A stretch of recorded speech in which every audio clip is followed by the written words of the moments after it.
Hi class, in this video we're going to talk more about circles and some triangle terminologies. So to start off, let's talk about the central angle. The central angle is formed by two radiuses. So first let's find our center of the circle. So I'm just going to kind of eyeball it here and say that's my center of the circle. So if I go from the center of the circle to the edge, I'm going to try to draw a straight line. That's called the radius. And if I have two different radiuses, the angle formed by the two different radiuses would be my central angle. So again, this is the central angle. Okay, great.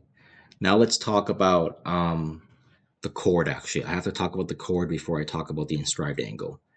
So the chord is defined as the length from one edge of the circle to another, but it doesn't pass through the center of the circle.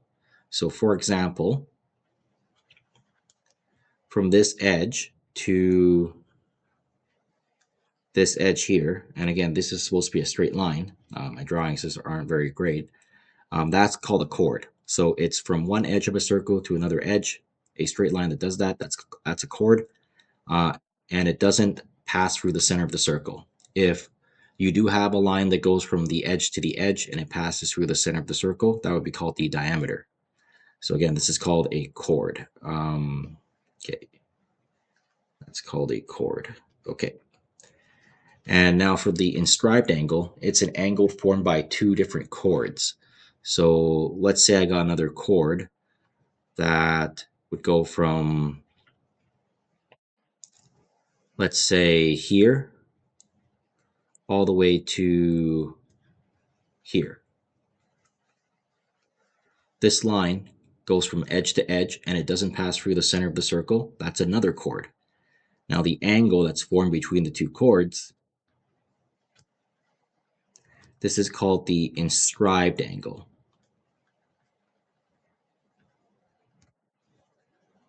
Inscribed angle. Okay, and just note that not everything is drawn to scale, or the lines may not look too straight, but they're supposed to be straight. And now the last definition we're going to talk about is tangent. So tangent is when you have a straight line that touches only exactly one point on the edge of a circle. So for example, let's say I have a point here. I would have a straight line that touches only one point on the edge of this circle. And I would call that the tangent. And again, this line's supposed to be straight, and it's only supposed to touch one point on the edge of the circle. Now, something else we're going to talk about are um, angles in a circle add up to 360. And the reason this is because of this. So recall that if I had, let's say, a cross here, this is 90 degrees, right? And now if I also look at this side, that's also 90 degrees. That's 180 right now. This corner is also 90, and this corner is also 90. And 90 degrees times 4 is 360 degrees. That's why the angle all the way around a circle is 360 degrees. Okay, great. Now the angles on a straight line. Well, if you think about it, if I had a straight line like this, the angle here on this left side is 90. The other angle is also 90. Hence, the angle for a straight line would be 180 degrees. And then the angles in a triangle add up to 180 degrees. So it doesn't matter what type of triangle. When you add up all three angles, they add up to 180 degrees.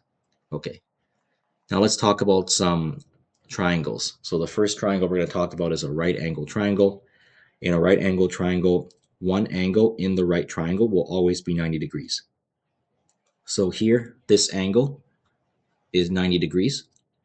And there's no guarantee we know what this angle or this angle is, but at least we know what one angle is.